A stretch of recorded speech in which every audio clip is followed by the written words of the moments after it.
നമുക്ക് വളരെ ദൂരെ നിന്ന് തന്നെ ക്ഷേത്രത്തിൻ്റെ ദൃശ്യം നമുക്ക് കാണാനായിട്ട് പറ്റും.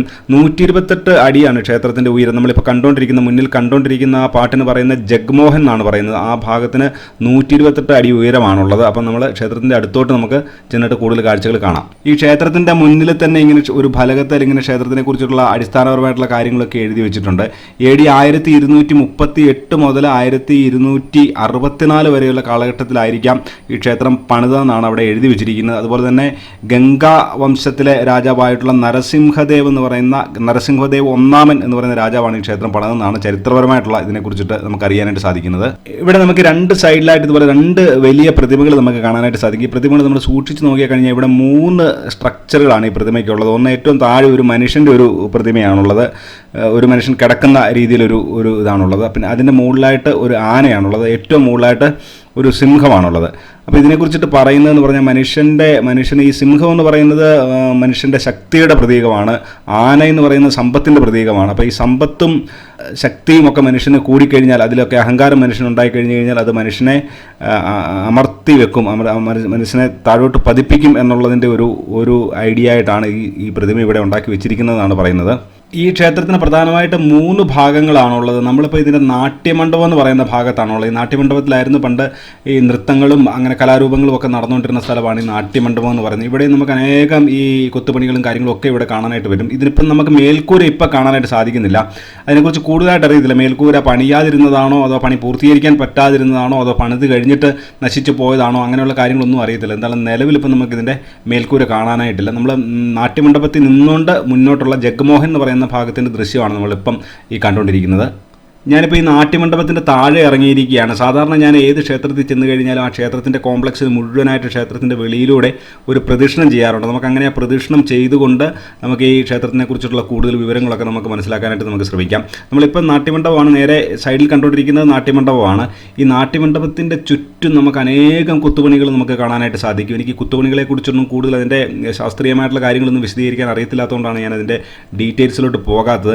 എന്തായാലും ഒരു കാര്യം ഇവിടെ കാണാനായിട്ട് ഞാൻ ശ്രദ്ധിച്ചതെന്ന് പറഞ്ഞു കഴിഞ്ഞാൽ ഇവിടെ സ്ത്രീകൾ പല ആക്ടിവിറ്റീസിൽ ഏർപ്പെട്ട് നിൽക്കുന്ന കാര്യങ്ങൾ നമുക്ക് കാണാൻ സാധിക്കും. യുദ്ധം ചെയ്യുന്നതും അതുപോലെ വാദ്യോപകരണങ്ങൾ വായിക്കുന്നതും ഒക്കെ ആയിട്ടുള്ള സ്ത്രീകളെ നമുക്ക് കാണാനായിട്ട് സാധിക്കും. സ്ത്രീകൾ അതായത് ഡെയിലി ആക്ടിവിറ്റീസിൽ സ്ത്രീകൾ ഇടപെട്ട് നിൽക്കുന്ന ഒരു സമൂഹം ഇവിടെ പണ്ട് കാലത്തുണ്ടായിരുന്നു എന്നുള്ളതിനൊരു തെളിവായിട്ട് നമുക്ക് വേണമെങ്കിൽ ഇതൊക്കെ നമുക്ക് കാണാനായിട്ട് സാധിക്കും. നമ്മളെക്കുറിച്ച് ഇവിടുത്തെ ഭാരതീയ സംസ്കാരത്തെക്കുറിച്ച് പറയുന്ന ഇവിടെ സ്ത്രീകൾക്ക് സ്വാതന്ത്ര്യം ഇല്ലായിരുന്നു ഒരു തെറ്റിദ്ധാരണയൊക്കെ ഇപ്പോൾ പലയിടത്തും പരത്തുന്നുണ്ട്. അപ്പോൾ അത് അങ്ങനെയൊക്കെ അല്ലായിരുന്നു. ഇവിടെ സ്ത്രീകൾക്ക് വളരെ ആക്റ്റീവായിട്ട് സ്ത്രീകൾ സമൂഹത്തിൻ്റെ നാനാ മേഖലകളിലും ഇടപെട്ടിരുന്നു എന്ന് നമുക്ക് ഈ ദൃശ്യങ്ങളൊക്കെ കാണുമ്പോൾ നമുക്ക് മനസ്സിലാക്കാനായിട്ട് സാധിക്കും. നാട്യമണ്ഡപത്തിൻ്റെ നേരെ മുന്നിലായിട്ട് വരുന്ന ജഗ്മോഹൻ എന്ന് പറയുന്ന ഒരു ഭാഗമാണ്. ഇതാണ് നമുക്കിപ്പം നിലവിൽ ഈ സൂര്യക്ഷേത്രത്തിൽ കാണാൻ പറ്റുന്ന ഏറ്റവും വലിയ സ്ട്രക്ചർ ഇതാണ്. ഇതുകൊണ്ട് നേരെ മുന്നിൽ കാണുന്ന ഒരു കുതിരയാണ്. അതുപോലെ തൊട്ടുപുറകിൽ കാണുന്ന വേറെ ഒരു കുതിരയാണ്. അപ്പോൾ ഈ കുതിരകൾ 7 കുതിരകൾ വലിക്കുന്നതാണ് സൂര്യൻ്റെ രഥത്തിനെ കുറിച്ച് നമുക്കറിയാം. 7 കുതിരകൾ വലിക്കുന്ന ഒരു രഥമാണ് സൂര്യൻ്റെ രഥം. ആ സൂര്യൻ്റെ രഥത്തിൻ്റെ ഒരു മാതൃകയിലാണ് ഈ ക്ഷേത്രം പൂർണ്ണമായിട്ട് പണി കഴിപ്പിച്ചിരിക്കുന്നത്. ഇതുപോലെ കണ്ട സൂര്യൻ്റെ രഥത്തിൻ്റെ ചക്രമാണ് ഈ കാണുന്നത്. ഇതുപോലെ 24 ചക്രങ്ങളുണ്ട്. ആകെ 24 ചക്രങ്ങൾ ഈ ക്ഷേത്രത്തിൻ്റെ ചുറ്റും ഇതുപോലെ നമുക്ക് കാണാനായിട്ട് സാധിക്കും. ഇങ്ങനെ 24 ചക്രങ്ങളുള്ള 7 കുതിരകൾ വലിക്കുന്ന ഒരു രഥത്തിൻ്റെ മാതൃകയിലാണ് ഈ ക്ഷേത്രം പൂർണ്ണമായിട്ട് നിർമ്മിച്ചിരിക്കുന്നത്. ഈ 7 കുതിരകളിൽ ഇപ്പോൾ 2-3 കുതിരയൊക്കെ നമുക്ക് കാണാൻ പറ്റുള്ളൂ. ബാക്കി കുതിരകളൊക്കെ കാലപ്പഴക്കം കൊണ്ട് ഇത് നശിച്ചു പോയതാണെന്ന് തോന്നി. ഇതാരും തകർക്കപ്പെട്ടതായിട്ടൊന്നും നമുക്ക് ഈ ചരിത്രരേഖകളിലൊന്നും കാണാനായിട്ട് പറ്റുന്നില്ല. കാലപ്പഴക്കം കൊണ്ട് നശിച്ചു പോയതാണെന്ന് തന്നെയാണ് അറിയാനായിട്ട് സാധിക്കുന്നത്. കാലപ്പഴക്കം കൊണ്ട് നമ്മുടെ ക്ഷേത്രത്തിന് ബലക്ഷയം സംഭവിച്ചെന്നൊക്കെ പറഞ്ഞു കഴിഞ്ഞാൽ എല്ലാവർക്കും ഒന്നും ചിലപ്പോൾ അത് ഉൾക്കൊള്ളാനായിട്ട് പറ്റുകയില്ല. അതിന് കാരണമെന്ന് പറയുന്നത് നമ്മുടെ തമിഴ്നാട്ടിലും ആന്ധ്രാപ്രദേശിലും കർണാടകയിലും ഒക്കെ അനേകം ക്ഷേത്രങ്ങൾ നമുക്ക് കാണാനായിട്ട് സാധിക്കും. ആയിരക്കണക്കിന് വർഷങ്ങൾ മുമ്പ് ഉണ്ടാക്കിയത് ഒരു കേടുപാടും ഇല്ലാതെ ഒരു ബലക്ഷയവും ഇല്ലാതെ ഇന്ന് നിലനിൽക്കുന്ന ക്ഷേത്രങ്ങൾ നമ്മുടെ മുന്നിലുണ്ട്. അപ്പോഴത്തേന് ഇതിന് ബലക്ഷയം സംഭവിച്ചു എന്ന് പറഞ്ഞു കഴിഞ്ഞാൽ എല്ലാവർക്കും ചിലപ്പോൾ അത് ഉൾക്കൊള്ളാനായിട്ട് പറ്റുകയില്ലായിരിക്കും. ഇതിന് ബലക്ഷയം സംഭവിക്കാനായിട്ടൊരു കാരണം നമുക്ക് വ്യക്തമായിട്ട് കാണാനായിട്ട് സാധിക്കും. അതെന്താണെന്ന് ഞാൻ പറയാം. മുന്നോട്ട് പോകുമ്പോൾ ഞാൻ പറയാം. നമുക്ക് ഈ കാഴ്ചകൾ തന്നെ നമുക്ക് കണ്ടുകൊണ്ട് മുന്നോട്ട് പോകാം. ഇതുകൊണ്ട് ഇതുപോലെ അനേകം ഈ നല്ല രസകരമായിട്ടുള്ള കാഴ്ചകളാണ്. ശില്പങ്ങൾ ഇത് വീഡിയോയ്ക്കകത്ത് നിങ്ങൾക്ക് കാണാമെന്ന് അറിയത്തില്ല. ഓരോ താഴെയും മുകളിലൊക്കെ ആയിട്ട് ഓരോ രീതിയിലുള്ള ശില്പങ്ങൾ ഇവിടെ എല്ലാം കൊത്തിവെച്ചിരിക്കുന്നത് കാണാം. നമുക്ക് ഇങ്ങനെ റൗണ്ട് ചെയ്തുകൊണ്ടിരിക്കുകയാണ്. നമ്മൾ മുന്നിൽ നിന്ന് ഇപ്പം വന്നിട്ട് നമ്മൾ ഇടതുവശത്ത് വന്നിരിക്കുകയാണ്. ഇപ്പോൾ എല്ലാ ഭാഗത്തും ഇങ്ങനെ 4 ഭാഗത്തും നമുക്കിങ്ങനെ ഉള്ളിലോട്ട് കയറാനായിട്ടുള്ള വഴികളും പടവുകളൊക്കെ ഉണ്ട്. പക്ഷേ അവിടെ ഇങ്ങനെ അതിന് മുകളിലോട്ട് നമുക്ക് കയറാനായിട്ട് പറ്റുകയില്ല. ഇതിന് മുകളിലോട്ട് കയറി കഴിഞ്ഞാൽ ഇവർ സെക്യൂരിറ്റിക്കാർ നമ്മളെ വിസിലടിച്ച് നമ്മളെ ഓടിക്കും. ഇവിടെ വേറെ ഒരു സംഗതി പറയാനായിട്ടുള്ളത്, ഈ ഇത് ക്ഷേത്രം നിർമ്മിച്ചിരിക്കുന്നത് പരസ്പരം ചെറുതും വലുതുമായിട്ടുള്ള കല്ലുകൾ പരസ്പരം യോജിപ്പിച്ചാണ്, ഇൻ്റർലോക്കിങ് എന്ന് വേണമെങ്കിൽ പറയാം. ആ രീതിയിലാണ് ഈ ക്ഷേത്രങ്ങൾ മുഴുവൻ പൂർണ്ണമായിട്ട് പണി കഴിപ്പിച്ചത്. ഇവിടെ കുമ്മായമോ അല്ലെങ്കിൽ അതുപോലെ ഈ കല്ലുകളെ തമ്മിൽ ബന്ധിപ്പിക്കാനായിട്ട് മറ്റ് സാധനങ്ങളൊന്നും ഉപയോഗിച്ചിട്ടുള്ളതായിട്ട് നമുക്ക് കാണാനായിട്ട് സാധിക്കുകയില്ല. അതുപോലെ പറയുന്നത് ഇതിൻ്റെ ഈ കല്ലുകൾക്കിടയ്ക്ക് ഇരുമ്പ് പാളികൾ ഈ കല്ലുകൾക്കിടയ്ക്ക് വെച്ചിട്ട് ഒരു കല്ലിൻ്റെ മുകളിൽ ഒരു ഇരുമ്പ് പാളി, അതിന് മുകളിൽ മറ്റ് കല്ലുകൾ വെച്ചിട്ട് ആണ് ഇത് നിർമ്മിച്ചിരിക്കുന്നതെന്നും പറയുന്നത്. അതിനെക്കുറിച്ച് എനിക്ക് വ്യക്തമായിട്ട് അറിയത്തില്ല. അതുകൊണ്ട് ഈ ഒരു ചക്രം കണ്ടോ, ഇതുപോലത്തെ ഈ ചക്രങ്ങൾ ഇതിന് ചുറ്റും 24 ചക്രങ്ങളുണ്ടെന്നാണ് ഞാൻ പറഞ്ഞത്. അപ്പോൾ ഈ ചക്രങ്ങൾ നമുക്ക് നമ്മുടെ 10 രൂപ നോട്ടിൽ കാണുന്നത് ഈ ചക്രമാണ്. 10 രൂപ നോട്ടിൽ ഇങ്ങനെ കൊണാർക്കിലെ ഈ ചക്രത്തിൻ്റെ പടം നമുക്ക് കാണാനായിട്ട് സാധിക്കും. ഈ ചക്രങ്ങളെക്കുറിച്ച് പറയുന്ന മറ്റൊരു കാര്യമെന്ന് പറയുന്നത്, ഈ ചക്രത്തിൻ്റെ നിഴൽ നിലത്ത് പതിക്കുന്നതനുസരിച്ചിട്ട് സമയത്തിനെ കാൽക്കുലേറ്റ് ചെയ്യാനായിട്ടുള്ള എന്തോ ഒരു ടെക്നിക്ക് ഉണ്ടെന്നാണ് പറയുന്നത്. അതിനെക്കുറിച്ചും എനിക്ക് കൂടുതൽ അറിയത്തില്ല. ഞാൻ ഈ കൊണാർക്ക് ക്ഷേത്രത്തിൽ ഇങ്ങോട്ട് വരുന്നതിന് മുന്നേ ഈ ക്ഷേത്രം ഇത്രയും വലിയൊരു ക്ഷേത്രമാണെന്ന് എനിക്ക് ശരിക്കും പറഞ്ഞാൽ എനിക്ക് അറിയത്തില്ലായിരുന്നു. ഇത്രയും ശില്പഭംഗി ഉള്ള ഒരു ക്ഷേത്രമാണെന്ന് അറിയത്തില്ല. ശരിക്കും പറഞ്ഞു കഴിഞ്ഞാൽ ഈ പുരി ജഗന്നാഥ ക്ഷേത്രത്തിൽ വന്നു കഴിഞ്ഞപ്പോൾ ഇതിനടുത്തുള്ളൊരു സ്ഥലമായതുകൊണ്ട് 40 കിലോമീറ്റർ എത്രയും ദൂരമേ ഉള്ളൂ, അടുത്തുള്ള സ്ഥലമായതുകൊണ്ടാണ് ഇങ്ങോട്ട് വന്നത്. അപ്പോൾ ഇത് ഇത്രയും ഒരു വലിയൊരു കാഴ്ചയായിരിക്കും എന്നുള്ള കാര്യം ഞാൻ ഒരിക്കലും പ്രതീക്ഷിച്ചില്ല. അതുകൊണ്ട് ഇവിടെ നമുക്ക് ഈ റൗണ്ട് ചെയ്തുകൊണ്ടിരിക്കുമ്പോൾ ഈ സൈഡിലെല്ലാം നമുക്കിങ്ങനെ ഈ രഥത്തിൻ്റെ ചക്രങ്ങൾ നമുക്ക് കാണാനായിട്ട് സാധിക്കും. ഈ രണ്ട് സൈഡിലും പറഞ്ഞില്ലേ 12 ചക്രങ്ങളാണ് രണ്ട് സൈഡിലും ഉള്ളത്. ഈ ചക്രത്തിൻ്റെ ഓരോ ചക്രത്തിൻ്റെയും നിഴൽ നിലത്ത് പതിക്കുന്നതനുസരിച്ച് ആണ് ഈ സമയം കാൽക്കുലേറ്റ് ചെയ്യുന്നത്. അതിനെക്കുറിച്ച് എനിക്ക് വ്യക്തമായിട്ട് എനിക്ക് പറഞ്ഞു തരാൻ എനിക്കറിയത്തില്ല. എനിക്ക് ഏകദേശം ഒരു ഐഡിയ കിട്ടിയിട്ടുണ്ട് എങ്ങനെയാണെന്ന്. പക്ഷേ അതെനിക്ക് നിങ്ങളോട് പറഞ്ഞു തരുമ്പോൾ തെറ്റായിട്ടുള്ള കാര്യം പറഞ്ഞു തരത്തില്ല. അതുകൊണ്ട് ഞാൻ അതിനെക്കുറിച്ച് കൂടുതൽ പറയുന്നില്ല.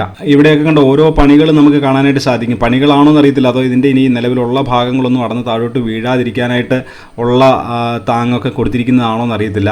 എന്താണെങ്കിലും ഇവിടെ ഇപ്പോഴേ ഇതിൻ്റെ നമുക്ക് വെളിയിൽ കൂടെ നടന്നുള്ള കാഴ്ചകളെ കാണാനായിട്ട് പറ്റുകയുള്ളൂ. മുകളിലോട്ട് നമുക്ക് കയറി ഇതിൻ്റെ കൂടുതൽ കാഴ്ചകൾ നമുക്ക് കാണാനായിട്ട് പറ്റുകയില്ല. അത് ആൾക്കാർ കയറരുതെന്നാണ് ഇവിടെ എല്ലായിടത്തും എഴുതി വച്ചിരിക്കുന്നത്.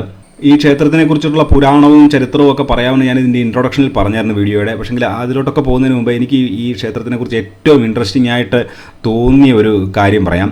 ഇവിടുത്തെ സൂര്യദേവനാണല്ലോ ഇവിടുത്തെ മൂർത്തി. സൂര്യദേവന് ഇവിടുത്തെ പ്രധാനപ്പെട്ട മൂർത്തിയായിട്ടുള്ള സൂര്യദേവന് മറ്റ് ക്ഷേത്രങ്ങളിലൊക്കെ നമുക്കറിയാം ഏതെങ്കിലും ഒരു ആധാരത്തിൽ നമ്മൾ ഉറപ്പിച്ച ഒരു ശിലയിൽ തന്നെ ഉറപ്പിച്ചിട്ടായിരിക്കും നമ്മൾ ഈ വിഗ്രഹങ്ങളൊക്കെ വെക്കുന്നത്. പക്ഷേ ഇവിടുത്തെ വിഗ്രഹം അന്തരീക്ഷത്തിൽ ഇങ്ങനെ ഫ്ലോട്ടിംഗ് ആയിട്ട് നിൽക്കുമായിരുന്നെന്നാണ് അറിയാനായിട്ട് സാധിക്കുന്നത്. ഇതിൻ്റെ ഈ പറയുന്ന കാര്യത്തിൽ ചരിത്രപരമായിട്ടുള്ള തെളിവുകളുണ്ടോയെന്നും എനിക്കറിയത്തില്ല. പക്ഷേ ഇങ്ങനെയൊരു കഥ, ഇങ്ങനെയൊരു ഐതിഹ്യം ഇവിടെ കേൾക്കുന്നുണ്ട്. ഐതിഹ്യമാണോ ചരിത്രമാണോ പുരാണമാണോ അതൊക്കെ നമ്മൾ തീരുമാനിച്ചുകൊള്ളുക. ഇങ്ങനെയൊരു കഥ ഇവിടെ എന്നാലും കേൾക്കുന്നുണ്ട്. അപ്പോൾ ഈ ക്ഷേത്രത്തിൻ്റെ ഇതിൻ്റെ മുകളിൽ ഈ ക്ഷേത്രത്തിൻ്റെ ഏറ്റവും ടോപ്പിലായിട്ട് 50 ടണ്ണോളം ഭാരമുള്ള ഒരു കാന്തിക ശക്തിയുള്ള ഒരു വലിയ പാറക്കല്ലുണ്ടായിരുന്നു. അപ്പോൾ ആ പാറക്കല്ലിൻ്റെ കാന്തിക ശക്തി കാരണം ഈ വിഗ്രഹത്തെ ഇങ്ങനെ ഫ്ലോട്ടിംഗ് ആയിട്ട് നിർത്തുമായിരുന്നു. അതായത് പ്രത്യേകിച്ച് ആധാരമൊന്നുമില്ലാതെ ഇവിടുത്തെ സൂര്യദേവൻ്റെ വിഗ്രഹം ഫ്ലോട്ടിംഗ് ആയിട്ട് നിൽക്കുമായിരുന്നെന്നാണ് അറിയാനായിട്ട് സാധിച്ചത്. അപ്പം ഞാൻ നേരത്തെ പറഞ്ഞല്ലോ ഈ ക്ഷേത്രത്തിൻ്റെ കല്ലുകൾ, ഈ ക്ഷേത്രം പണിയാനായിട്ട് ഉപയോഗിച്ചിരിക്കുന്ന കല്ലുകൾ പരസ്പരം ബന്ധിപ്പിക്കാനായിട്ട് മറ്റ് മിശ്രിതങ്ങൾ കുമ്മായോ അങ്ങനെയുള്ള സാധനങ്ങളൊന്നും ഉപയോഗിച്ചിട്ടില്ല. ഇതിനിടയ്ക്ക് ഇരുമ്പ് പാളികൾ വെച്ചിട്ടുണ്ടായിരുന്നു എന്ന് പറഞ്ഞത്.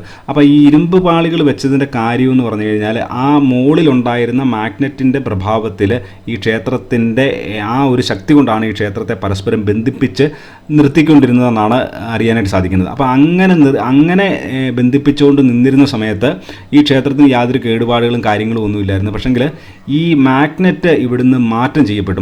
മാഗ്നറ്റ് ഇവിടുന്ന് മാറ്റിയത് പോർച്ചുഗീസുകാർ ആയിരുന്നെന്നാണ് പറയുന്നത്. പോർച്ചുഗീസുകാർ ഇത് മാറ്റുന്നത് ഈ ക്ഷേത്രത്തിനെ ആക്രമിക്കാനായിട്ടോ ക്ഷേത്രം തകർക്കാനായിട്ടോ വേണ്ടിയിട്ടൊന്നും ആയിരുന്നില്ല.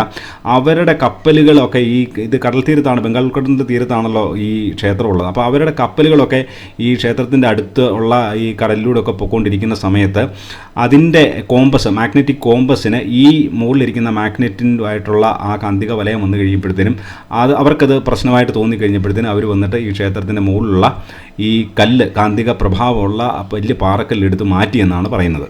അങ്ങനെ ഈ ക്ഷേത്രത്തിൻ്റെ വെളിയിലൂടെ പൂർണ്ണമായിട്ട് ഒരു പ്രദക്ഷിണം വെച്ചിട്ട് ഞാൻ വീണ്ടും ഈ നാട്യമണ്ഡപത്തിൻ്റെ മുകളിൽ കയറി നിൽക്കുകയാണ്. ഇപ്പോഴേ നാട്യമണ്ഡപത്തിൻ്റെ മുകളിൽ നിന്നുള്ള ദൃശ്യമാണ് ഈ കാണുന്നത്. ഈ നാട്യമണ്ഡപത്തിൻ്റെ ഒരു അഡ്വാൻറ്റേജ് എന്ന് പറയാൻ നമുക്ക് നാട്യമണ്ഡപത്തിൻ്റെ ഉള്ളിലോട്ട് കയറാം. അവിടെ മേൽക്കൂര ഇല്ലാത്തതുകൊണ്ട് മുകളിലത്തെ ഭാഗമൊന്നും താഴോട്ട് ഇടിഞ്ഞ് വീഴുമെന്നൊന്നും പേടിക്കേണ്ട. അതുകൊണ്ട് ആൾക്കാരെ അങ്ങോട്ട് കടത്തി വിടുന്നുണ്ട്. പക്ഷേ ഈ ജഗ്മോഹൻ എന്ന് പറയുന്ന മെയിൻ പാട്ടിലോട്ട് ആൾക്കാരെ എപ്പോഴും കടത്തി വിടുന്നില്ല.